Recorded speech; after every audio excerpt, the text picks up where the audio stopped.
everyone, welcome to my channel Saurav Coding Corner. So today I discuss the one that is compare sums of bitonic parts. So you have to compare the sum of bitonic parts. This question is asked in bi-weekly contest this week on LeetCode. So let's solve this question. So what this question says, it's given a bitonic array of nums of length n. So a split of array into two parts. The array will divide into two parts. One is your ascending and one is your descending part. So in ascending part, the index is from 0 to the peak, that is inclusive, and in the descending part the peak element to the n-1 element, that is also inclusive. So you have to take peak element in ascending as well as descending part. So now what we have to do, we have to compare their sum.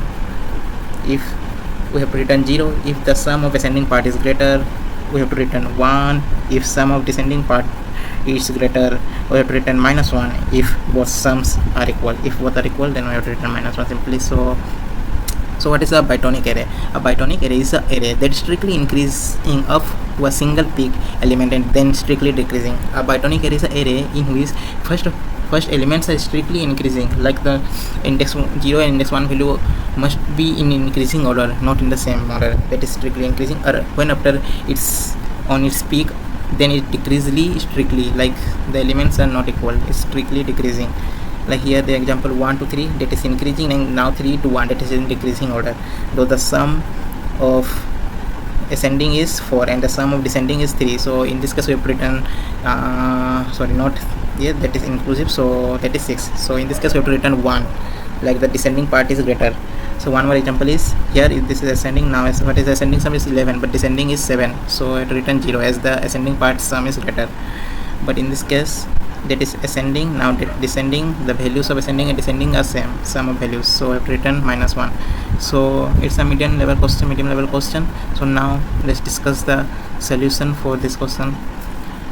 So we have to solve by using brute force approach or optimal approach. So I discussed about the optimal one, like that is about like we have to travel each and every element to find the sum. So now let's find it. Now I initialize two variables, int a sum, like for ascending sum initialize with 0, and d sum, that is descending sum, initialize with 0, and also I initialize with 0. Now while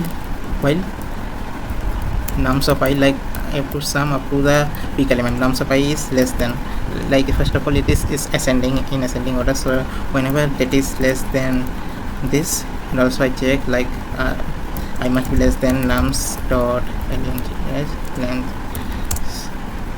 Whenever this happen, simply a sum plus equal to nums of I. Or also after exiting from this loop, like we know whenever this value is greater it's run, but whenever the value is smaller, like this is, if this value is greater and the lesser value is smaller, it's exit from the loop. So the loop runs up to which this condition is true. So when this condition is false, it's exit from the loop. So let's iterate with this one. So 1 and 3, comparing 1 and 3, 1 is less than 3, so it's come and its end, the a sum is 1.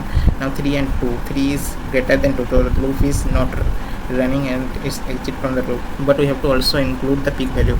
So if we have to write a sum plus equal to nums of I. Here the value of I, like it is I plus I is in case the nums of I as the I is at the peak element index.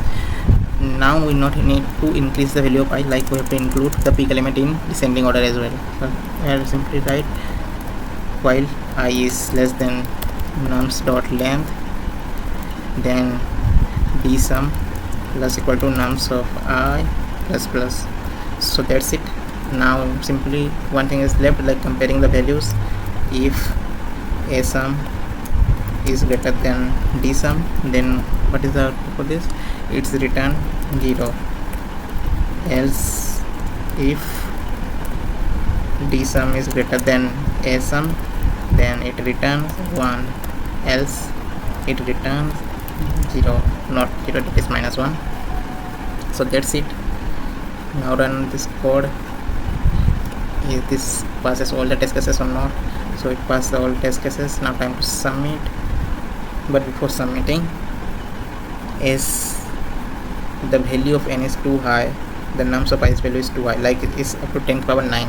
So there is a case if two big values are added, then it's maybe cross the limit of integer. So the better practice is to use as a long value. So we take sum and dsum as long to avoid overflow condition. So now again when test cases are passed, now it's time to submit. So it is very important to observe that the values of nums of i's are greater, so we have to take our variables as a long data type, otherwise it may be out of bound for integers. So this is the one of the observation for this question, and the question is too easy, not like a medium level. So now discussing the space and time complexity. So the space complexity for this code is big O of 1, as we are not using any extra space like array, stack, queue, and the time complexity is big O of n, like we simply iterate the length of nums. So that's it.